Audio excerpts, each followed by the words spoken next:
In the beginning, there was darkness, and then, bang, giving birth to an endless expanding existence of time, space, and matter. Now see further than we've ever imagined, beyond the limits of our existence, in a place we call the universe.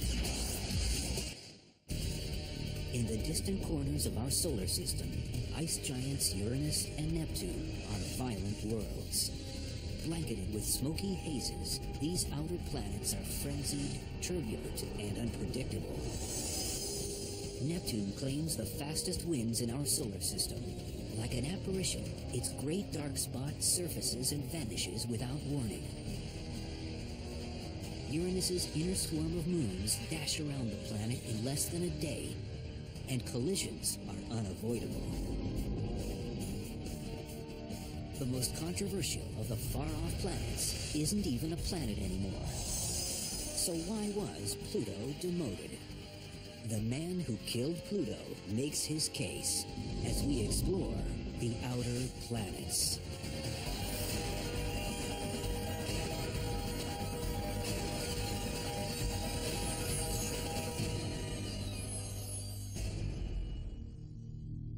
Meet the man who killed Pluto.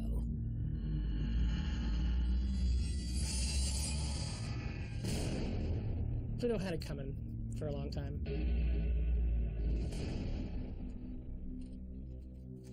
Caltech astronomer Mike Brown set in motion a chain of events that reduced the long-established number of planets in our solar system from 9 to just 8. Yet he feels no remorse. There was no way that Pluto could survive its status as the single lonely ice ball, but it was gonna fall, and it certainly fell.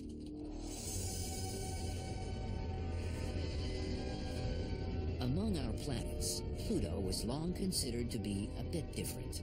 Much smaller than the rest, it has the largest moon in proportion to its own size. It also has the most inclined and eccentric orbit. Its orbit is sort of shaped like an egg. Pluto's orbit causes it to get significantly closer to the sun and then further away from the sun. This cosmic needle in a haystack eluded planet hunters for decades. The eighth planet, Neptune, had been discovered in 1846, and astronomers at the turn of the century were convinced there was a ninth planet in the far reaches of our solar system.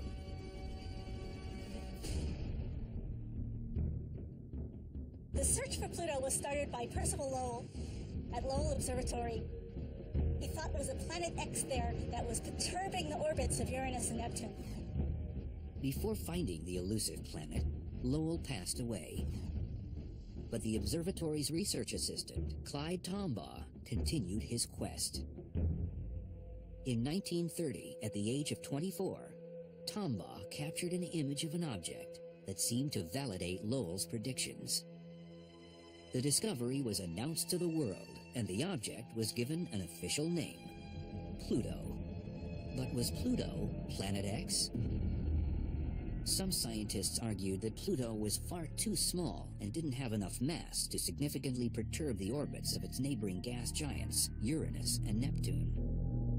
Astronomers have since realized that there is no such Planet X. It had been predicted using inaccurate estimates of Neptune's mass. Even though Pluto wasn't Planet X, could it still be classified as a planet? The first term for planet just meant wanderer in the sky. It was the things that moved relative to the stars. So to the ancient Greeks, the moon was a planet, the sun was a planet, the earth was not. Of course, when we realize that the earth is actually going around the sun, and that the moon is going around the earth, the definition of planet changed again. Earth became a planet, the sun and the moon were taken away, and there were finally 6. And over time, Uranus was discovered, and Neptune was discovered, so there were 7, there were 8.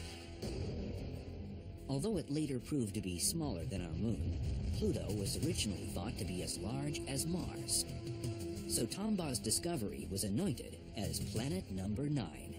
No one really thought much else about it. It was a strange object. It was sort of this lonely oddball at the edge of the solar system, but nothing else to call it, so it was called a planet.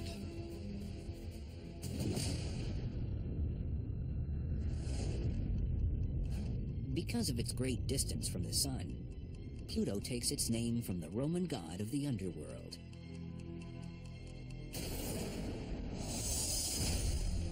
At its closest, Pluto is 2.7 billion miles from Earth. Its diameter is 1,485 miles, half the width of the United States. It takes 248 Earth years for Pluto to orbit the Sun. And a day on the planet is equivalent to about 6.5 Earth days. A 150-pound Earthling would weigh only 10 pounds on Pluto.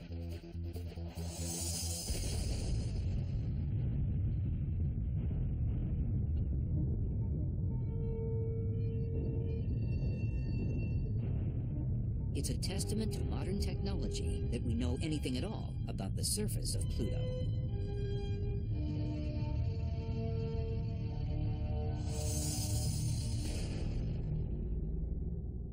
We can hardly see this thing. Even with the Hubble Space Telescope, we get maybe 4 pixels across, maybe 12 pixels total. But even with that, we see that parts of Pluto are as dark as coal, and parts of Pluto are as bright as snow. Even from afar, scientists can measure the composition of the planet. They believe that the bright areas of the surface are made up of 3 types of ice. Well, one is carbon monoxide, one is methane, which is the same as natural gas. And then the third is nitrogen, the same stuff that we have breathing here in our atmosphere. The dark areas are probably solid rock. The darker areas are almost certainly silicates of some sort. Silicates not unlike the rocks that we see here. That means there's silicon in them and there's oxygen in them. We're up here in Rocky Mountain National Park in Colorado. There's some snow around, there's some rocks around. This is similar to what we're going to see on the surface of Pluto.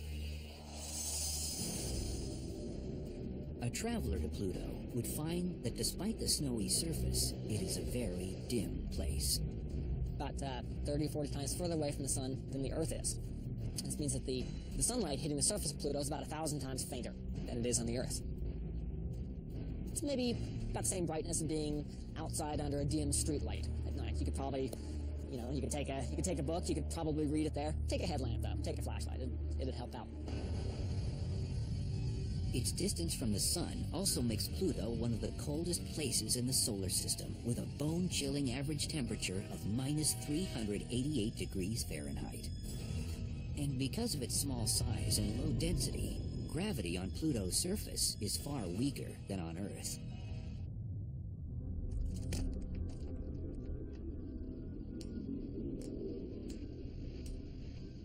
Now, some things are going to be a little easy to do on Pluto if you're really into rock climbing. I'm doing some vertical climbing here. Well, it's always exciting, but gravity is always the challenge. Pluto's gravity is roughly 1/15 of the Earth's. It's not like if you're standing on the surface, you would float away. Now, if you fell off that face when you were climbing up Pluto, you'd still want to have your rope there. You'd still accelerate down to the surface. So don't leave the rope at home.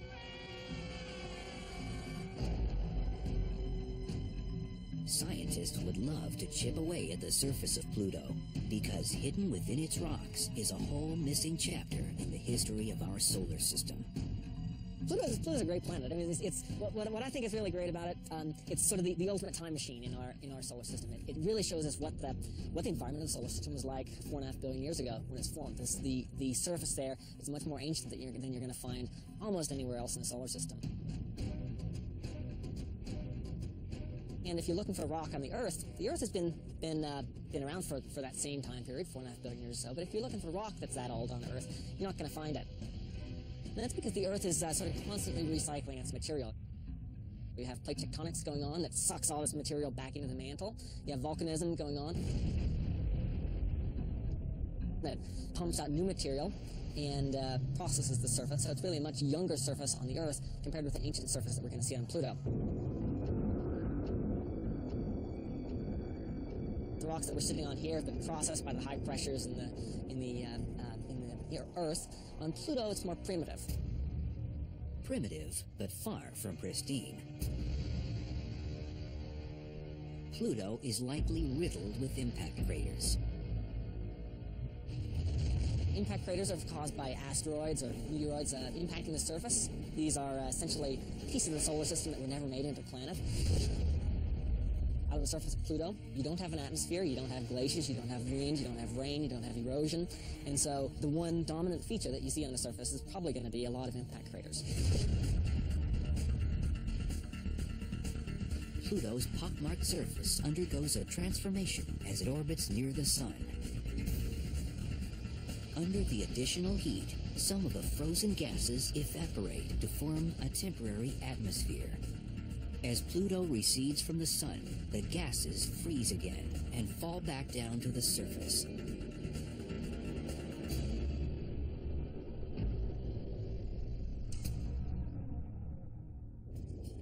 For more than 75 years, this far-out icy object staked its claim as our 9th planet. So why is this little piece of snowy rock now causing such controversy? Why was Pluto kicked out of the solar system's most exclusive club?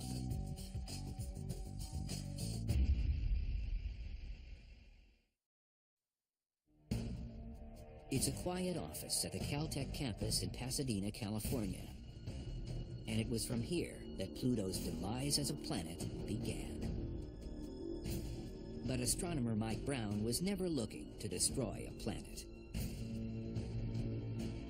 Equipped with Palomar Observatory's 48-inch telescope, he was seeking out Pluto-sized worlds at the far reaches of our solar system. And in 2005, he found one, an object bigger than Pluto, with its own moon, both orbiting the Sun. When I first found this thing that's bigger than Pluto, I was looking through the images that the telescope had taken just before, and I found it in the screen. And did a very quick calculation, realized it was bigger than Pluto. And the very first thing I did was picked up the phone and called my wife and told her I just found a planet. Indeed, if Pluto was a planet, and for more than 70 years it had been, then why wouldn't Brown's new world be considered a planet too? I thought it was the 10th planet. For a long time, that's how I described it. It was a planet, and so I definitely felt like I had found the 10th planet. It's 5% bigger than Pluto. It's probably made out of the same materials on the inside, rock on the inside, ice on the outside, and a little thin layer of frost on the very outside that sometimes puffs up into an atmosphere and sometimes doesn't. Very similar to Pluto in that way. It has a moon that goes around it once every 16, 17 days. Pluto has a moon also, so it's, in many ways, I like to think of it as almost as twins. This is just the twin that just ate a little bit more when it was a baby, got a little bigger. Brown considered naming his object Xena after TV's warrior princess, but eventually the name chosen was Eris, after the Greek goddess of discord. As it turned out, this name was entirely appropriate. The discovery kicked off a firestorm in the astronomical community.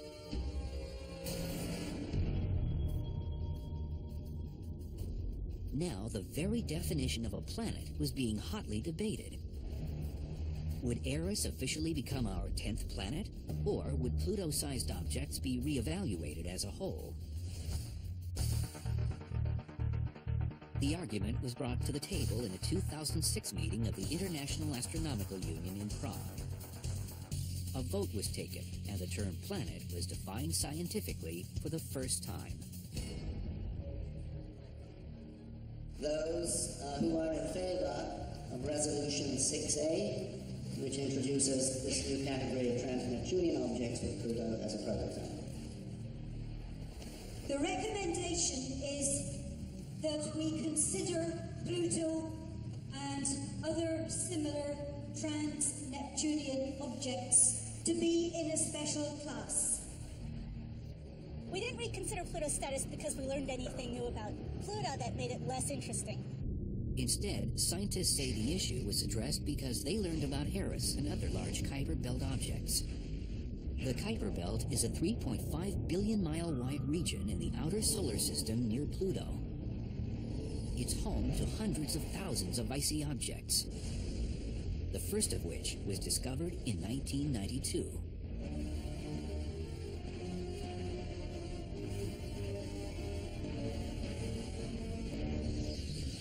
So historically, we've thought of the outer solar system where you've got Uranus and Neptune out there. There are these big gaseous planets, giant planets.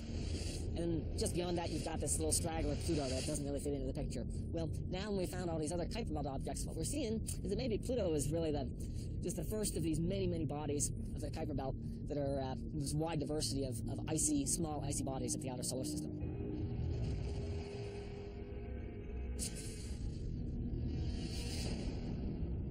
The result of the IAU vote stipulated that a planet is a spherical object that orbits the Sun and clears out the neighborhood around its orbital path.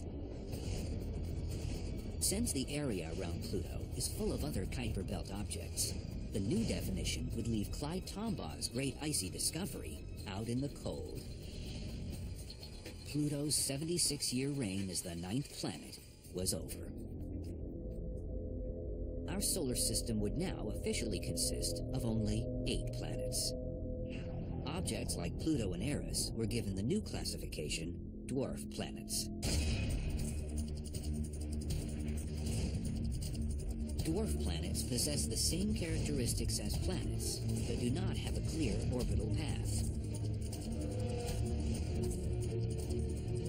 Under the new definition, Ceres, the largest asteroid in our solar system, is also a dwarf planet. We have this new terminology because there's more things in the outer solar system than we used to think. It's like all you could see was one skyscraper, and now all of a sudden you have a whole city in front of you.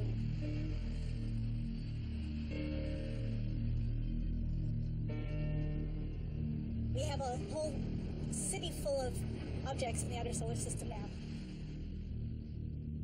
The IAU vote was meant to settle the debate on what constitutes a planet, but many scientists refuse to accept the outcome. There are astronomers who want it to be a planet still, and they just keep ripping those scabs off whenever possible, and they want to keep it fresh. I believe Pluto is a planet. And I don't think the question of whether or not Pluto is a planet is really that important. Fundamentally, it's not a scientific question, it's a question of names. But in a way, in an odd way, it's become one of the highly visible subjects of planetary science. People always ask whether Pluto is a planet or not. There's not one easy dividing line. There's not where you move from being a planet over here to being a planet over here to being not a planet over here. Just like there's no dividing line between a stone and a pebble. It's really more of a sociological question. It's a question of definitions of words rather than a question of science.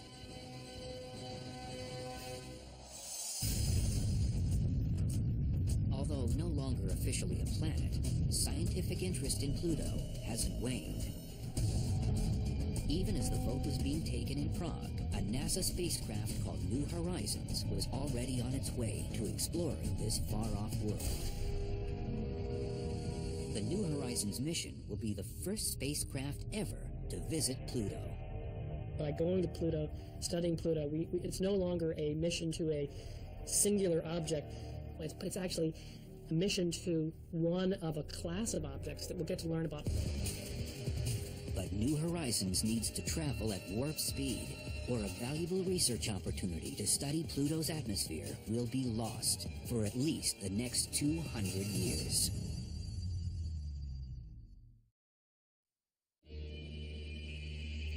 The New Horizons spacecraft is headed for a rendezvous with Pluto.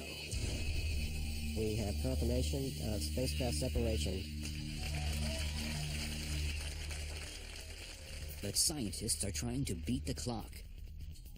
Because as Pluto recedes from the Sun, its 62-year-long winter is coming. And when winter comes to Pluto, the dwarf planet's atmosphere will freeze and fall to the ground. If it collapses too much, it might just be a lot less interesting. You might not have as interesting chemistry. And we want to know about the temperature and the composition and the structure and the winds on the atmosphere. To get there in time, New Horizons is blazing through the solar system at more than 45,000 miles an hour. That's 12 miles a second. At that speed, a trip from Los Angeles to New York would take about 3.5 minutes. So this is the fastest spacecraft that was ever launched from the Earth. In fact, it took about 6 hours to get out to the 250,000 miles to make it out to the moon.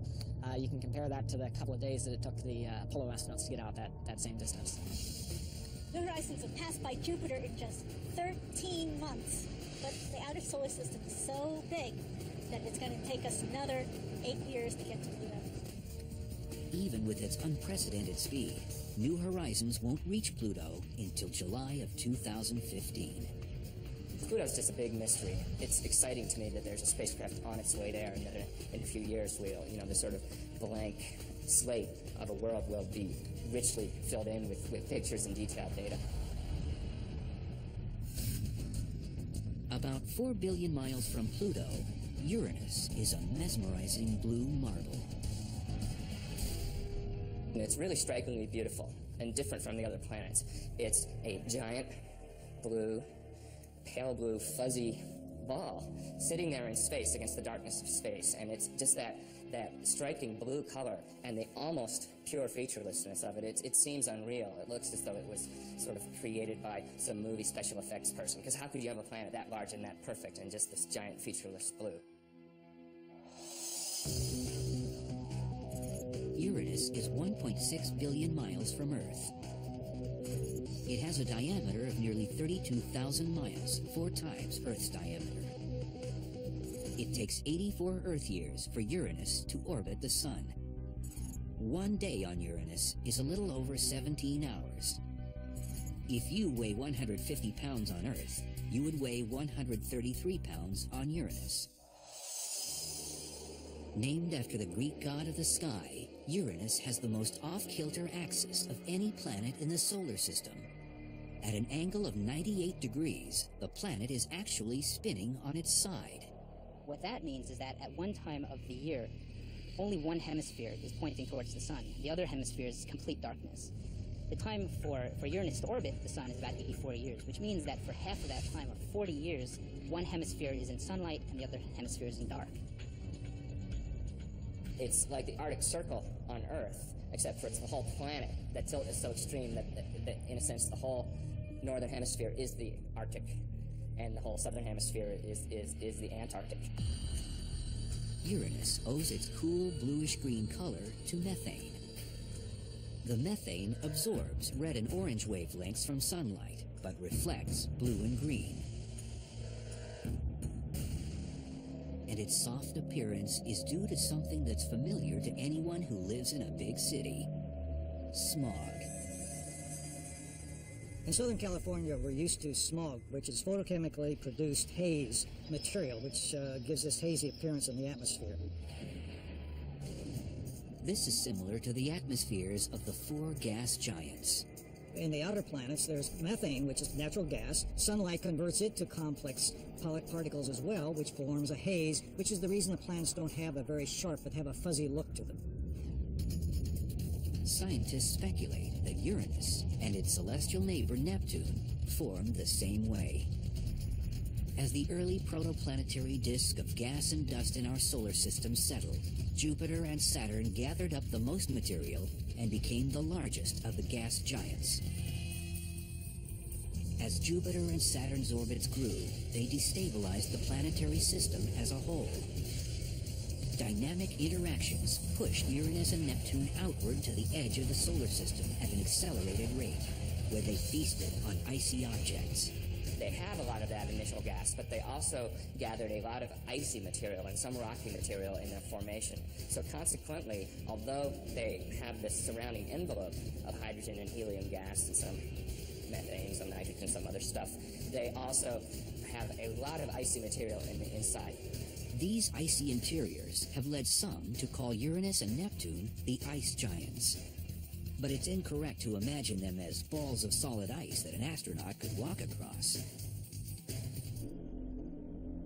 Well, if we dropped an astronaut or a probe towards the center of Uranus or Neptune, well, first of all, they'd be in a lot of trouble. There's really no solid surface that they could stand on. There may be a small rocky core at the center of these planets, but the pressure that they would be experiencing from the atmosphere overhead and this liquidy, icy region would crush them. It would be millions of times the pressure that we have from our own atmosphere, for example. So they would be flattened well before they ever reach the solid surface. While the other gas giants have wild weather patterns, Uranus seems to be relatively calm, and scientists think they know why. Uranus is unique among the gas giant planets in that it is the only one that doesn't have an internal heating source. Jupiter, Saturn, and Neptune all have heat coming from deep within the planet, and that helps drive the circulation. And it explains why we see a lot of the banded structure that we do on those other three planets. Uranus doesn't have this internal heating source. Uranus has another claim to fame, the way in which it was discovered by astronomer William Herschel in 1781. At the time, the only known planets were the 6 visible to the naked eye from Earth. But Herschel first laid eyes on Uranus through a telescope. Herschel was an amateur astronomer, professional musician, and an optician, so he had the knowledge and ability to generate the best telescopes in the world at the time. The discovery of Uranus was incredibly significant in the history of humanity because it was the first planet discovered by telescope, the first planet that the ancients didn't know about. In 1977, NASA's Kuiper Airborne Observatory made another exciting discovery when astronomers aimed their telescope at Uranus. They were planning to watch a fairly common astronomical event, the passage of the planet in front of a star. But as Uranus closed in, the star suddenly winked. In fact, it seemed to flicker on and off 5 times as it neared the planet, and then several more times as it emerged on the other side. What was the cause of this strange phenomenon? The flickering star was actually passing behind 5 planetary rings, features that had only previously been seen on Saturn. Subsequent observations from the ground, and then the Voyager spacecraft, confirmed the ring's existence. And observations made in 2005 from the Hubble Space Telescope found a second set of rings, orbiting almost twice as far away from the planet as the previously known rings. Unlike Saturn's thick icy rings, Uranus's are dim and thin, comprised of dark, rocky dust. Some of Uranus's dusty rings were likely formed by the impact of a meteor or a comet with one of the planet's 27 moons. The inner rings could be the result of collisions between the moons themselves, especially the 13 that orbit in the planet's kinetic inner swarm. There are a lot of inner moons around Uranus, moons that are very small and close to the planet. They tend to have very fast orbits on the order of maybe a day. Other moons zip around Uranus in just 12 hours. By comparison, our moon circles a planet 4 times as small and takes 28 days to do it. With Uranus's moons speeding around the planet like race cars, it's only a matter of time before 2 of them end up in another cosmic collision.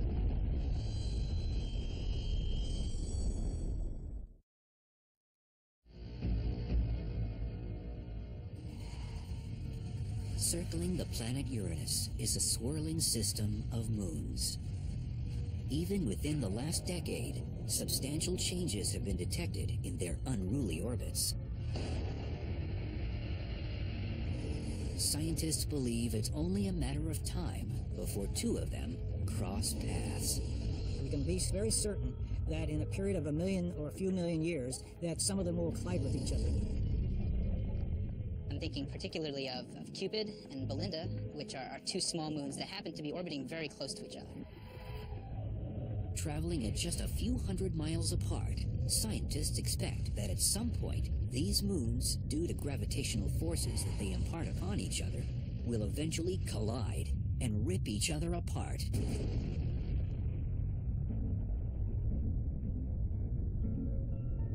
It will be a bad day for the moons, but a welcome event for the planet's ring system.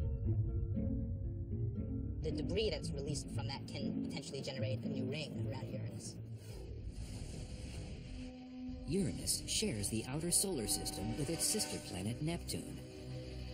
A gleaming sapphire, some 3 billion miles away from the Sun. With the demotion of Pluto, Neptune is now our outermost planet. Neptune takes its name from the Roman god of the seas.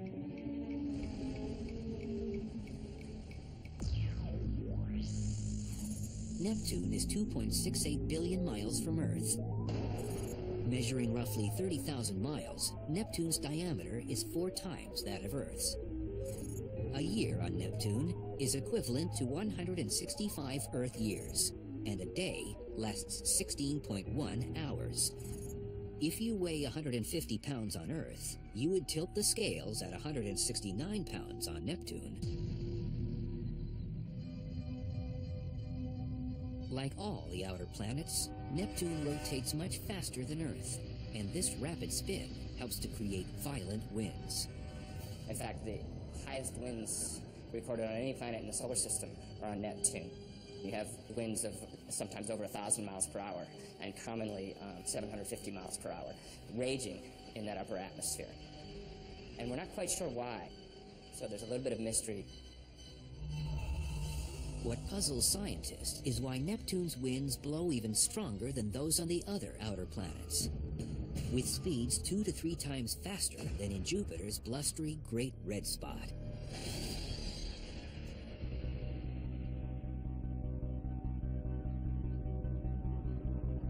JPL researcher Michael Mishna studies what drives weather on other planets.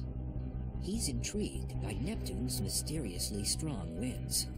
If we were to put one of these windmills up on Neptune, depending on the altitude that we put it, we would either see motion similar to what we see now, or if we were to place it at the altitudes in which the winds are going 1,000 miles an hour, we actually might not see very much motion at all. And that's because the atmosphere is so thin that there's just not enough oomph and not enough force from that wind to actually turn the propellers of the turbine. So you might not actually see any motion at all. On Earth, we see high pressure and low pressure systems if we look at weather maps, and the same to an extent can be seen on the outer planets. We can't exactly identify a big H in this location or a big L in this location. But there are generally regions that are warmer and have higher pressure than other areas which are colder and may have lower pressure, and that generates the winds that blow from high to low. A key factor in the creation of wind is an energy source to heat the air. On Earth, the sun provides this energy. But the windswept planet Neptune is 30 times farther from the sun than Earth, and it gets only about 1/900th as much solar energy. It's simply not enough to power Neptune's colossal winds. Scientists believe that Neptune gets its additional power from within.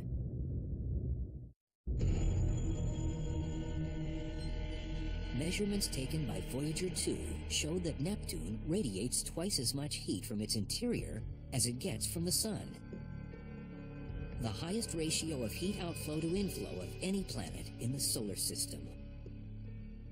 Neptune has a relatively large amount of internal heating, which is coming from radioactive decay of materials inside and other chemical processes that are occurring, and that releases a lot of heat from the inside. Just why the interior of Neptune generates so much heat remains a mystery. It's led some to speculate that the planet is still in the process of forming, and the infalling gases are releasing heat as they are compacted by gravity. This internal heat source could also explain the convection of gases in Neptune's atmosphere that leads to fascinating cloud patterns. There are many bright white clouds that appear in the atmosphere. There are different regions of very bright and dark banding on the surface, so we'd be able to distinguish different latitudes by the brightness of the bands.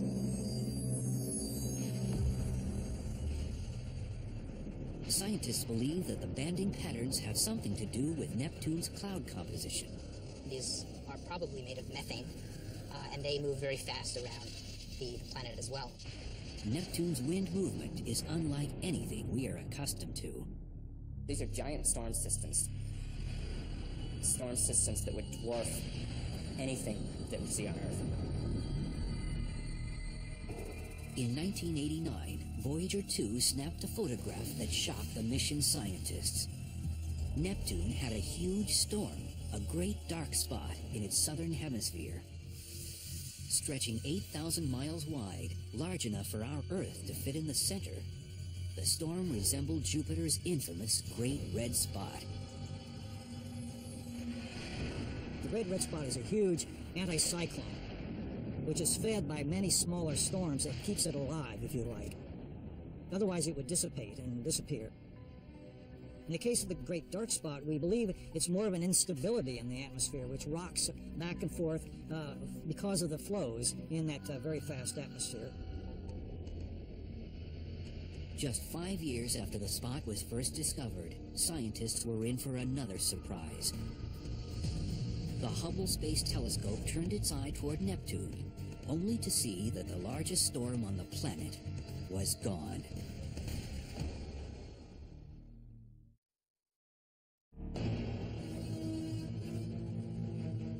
What happened to Neptune's Great Dark Spot? Within a span of 5 years, the largest storm on the planet simply vanished from the southern hemisphere. But that didn't mean the end of megastorms on Neptune. Astronomers using the Hubble Space Telescope observed that a new Great Dark Spot had appeared. But this time in the planet's northern hemisphere.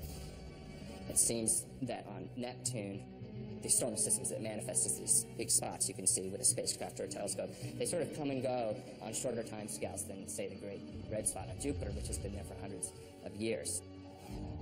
Not only are these storm systems transient, they're also eccentric. Scientists observed that the size of the Great Dark Spot oscillated by several thousand square miles within a span of just 8 days. The disappearance and reappearance and overall erratic movement make Neptune storm systems some of the most unpredictable in the solar system.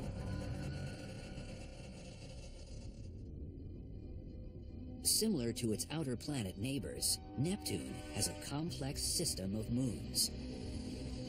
13 have been discovered so far.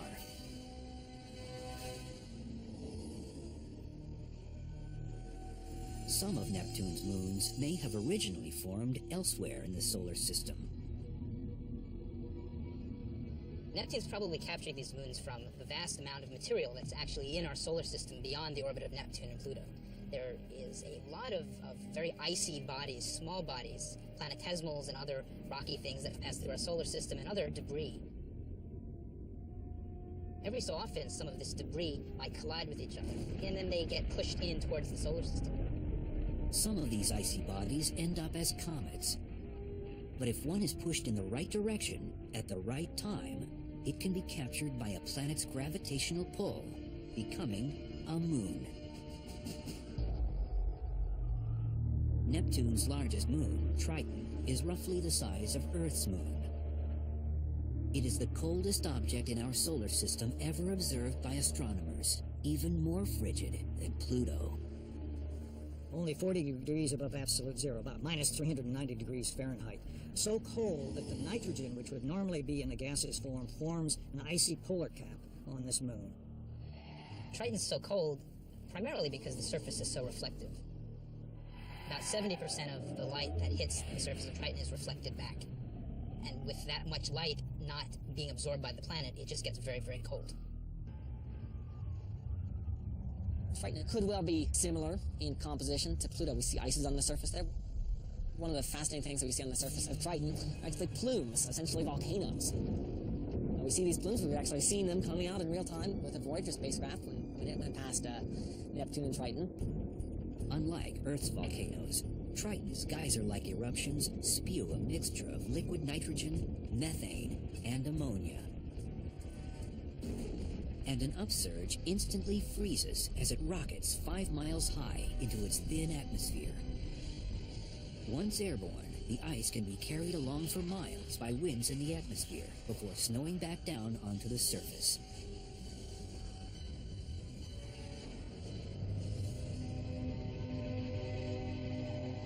Geological activity on Triton makes scientists wonder if there's water, perhaps being heated under Triton's icy exterior. And as the theory goes, where there's water, life could be present. If that's the case, Neptune's largest moon could be home to one of the biggest discoveries of all time.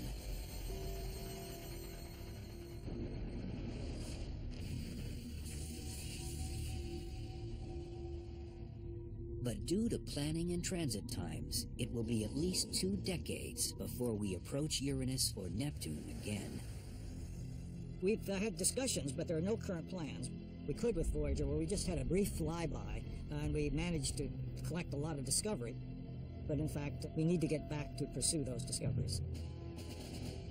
In the meantime, scientists will be focused on New Horizons as it rockets even closer to Pluto. On board, in addition to a cluster of scientific instruments, is a small canister of ashes. Those of Pluto's discoverer, Clyde Tombaugh, who died in 1997 at the age of 90. I'm not involved in New Horizons mission at all, but I can tell you from my point of view, I'm very excited about it. We really don't have any good ideas of what the actual features on the surface of Pluto are going to be like. That's why these small-scale pictures, getting actual close-ups, is going to be so important. As spacecraft, probes, and telescopes are sent to the far reaches of our celestial neighborhood, we come one step closer to deciphering the expansive universe. Our technology and our imaginations can help bring these far-off alien worlds to life.